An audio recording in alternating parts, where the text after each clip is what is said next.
So at what point do we officially sit down and have a discussion about how Tom Cruise is quite literally on a generational run of films? One of the very first videos that we ever did a review for on the channel, I believe, was Mission Impossible 7. At least I think Final Reckoning is Mission Impossible 8, and then Dead Reckoning is Mission Impossible 7, when originally it was supposed to be Dead Reckoning 1, Part 1, and Dead Reckoning Part 2. So one of the original videos that we reviewed, but it was like kind of a shorter, you know, it didn't have the same format, was I talked about Mission Impossible Dead Reckoning. And that movie was an absolute banger. What you're going to find out is that the Mission Impossible movies are quite literally, like, the fact that they are consistently as good as they are and they're on their 7th or 8th try, that is an impossible feat on its own right. I can think of very limited franchises that have gone to 8 movies and you can say, like, all of them are bangers. Because all of the Mission Impossible movies are bangers, and I would even argue that they were getting better with time. I mean, that's subjective if you want to say that, but like, Dead Reckoning was one of my favorite movies to come out that year. Like, that movie was an absolute slapper of a film. So naturally, I was very excited for Mission Impossible 8. Also, when you add on to that the Mission Impossible movies before that, man, I can't remember what they're called. Mission Impossible Fallout, and then Mission Impossible, what the hell is the other one called? Something Recon, I think. I just kind of go by numbers. I can't exactly remember, but I know Harry Cavill and then the motorcycle. Well, yeah, but they're great films. That's what I'm getting at here. And then also on top of that, he's found time to sprinkle in Top Gun Maverick in there, which is a legacy sequel. Legacy sequels are not supposed to be good. Top Gun Maverick is an insane movie. Again, one of the best movies to come out that year. So Tom Cruise being on a generational run of films, he's like the only actor out right now who continues to make his movies and like really is trying to bring back the idea of making great films to go and see in theaters. Hollywood is kind of killing themselves, and movie theaters are kind of killing themselves, but Tom Cruise and his movies are giving me a reason to actually go, and that's what's impressive. So, naturally, after the absolute generational run that Tom Cruise has been on with all the Mission Impossible movies, with Top Gun Maverick, and how excited and happy I was that Dead Reckoning was one of my favorite movies that year, I was very excited for the Final Reckoning because this was the immediate continuation, and also potentially the final Mission Impossible movie ever released. And while I can comfortably say that Mission Impossible: The Final Reckoning is probably not as good as the Dead Reckoning movie, in my opinion, this is still a really, really good movie. The action's on point, the set pieces are on point, the acting is on point. I would say it had a really great conclusion. The only thing that I think like lets it down is that there's a lot in this movie that they have to try and weave all together. But then you kind of take a step back and you're like, yeah, this isn't a this is a Mission Impossible movie. Like that checks out. It's totally cool. I thought it was great.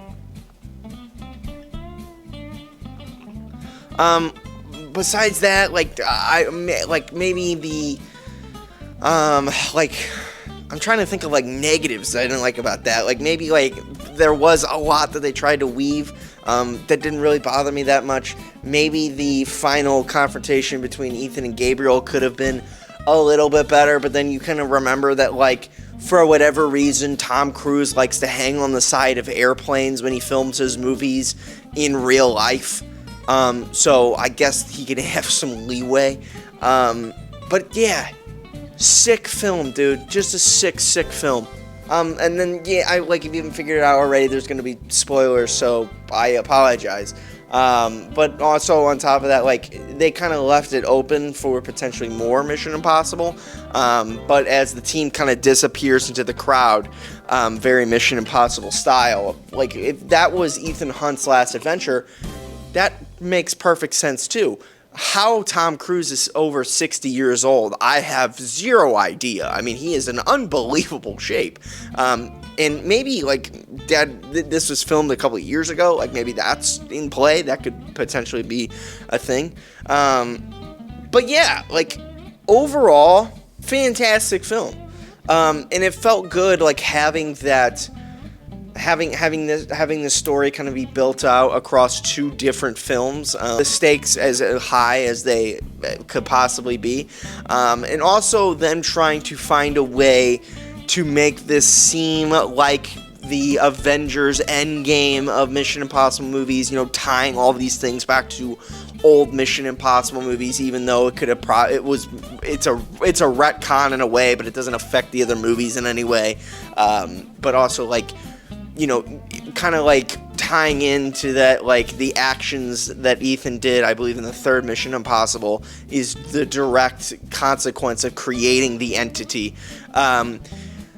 I wish, you know, maybe I wish they did a little bit more with the entity. One of the cool things they did in Mission Impossible Dead Reckoning was the entity was, like, kind of terrifying. Like, it was artificially copying Benji's voice to trick Ethan. It was closing door. It was, like, it was kind of like Gabriel would fall off a train and land in a car because he knew that the car was going to drive there at that perfect time because of probability and because the entity is using probability.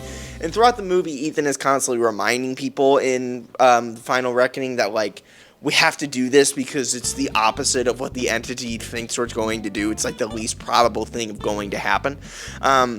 I wish they would have used the entity a little bit more. Earlier in the film, like, they did the thing where Ethan kind of has the one-on-one conversation with the entity in the same chamber that Gabriel uses to communicate with the entity.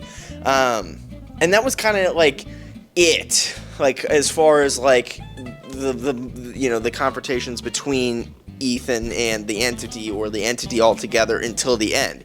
You knew it was like a looming threat and a looming virus, but it didn't impact or kind of like integrate itself into the story, because I guess it didn't, maybe because it didn't have Gabriel working for it anymore, and Gabriel tried to take over the entity as well. But yeah, I wish maybe they could have had the entity involved a little bit more. Like, it's such an interesting idea. AI being the enemy is not like a new idea in any way, but having like AI that's not an actual robots, and I don't know, they did it in a different way in Dead Reckoning that I wish could have translated a little more over to the Final Reckoning. What else can I say about this movie that's notable? I already mentioned, like, Tom Cruise is great, of course. I thought that the set piece inside the submarine was... Oh, okay, Lily. That's my dog growling at me. She's highly upset that I won't play with her. Do you have something to say? She's walking around with a little dragon right now. I bought her, like, a dragon toy. It's like a stuffed animal. And she doesn't chew on it. And she just kind of carries it around with her. Hi! She's a good dog. She's a really good dog. But she's kind of curious as to why I'm just standing here. Now she's leaving. All right. Yeah, the submarine set piece sound design was really... Tom Cruise's movies, like, he really gets sound design in these. But the set piece in the submarine was really great, intense, and haunting. Yeah, that was great. Yeah, man, I mean, I don't know what else I can say besides this movie is really, really good, and I'm really, really happy that I got to see it. And if this is the last of the Mission Impossible franchise, that's a bummer.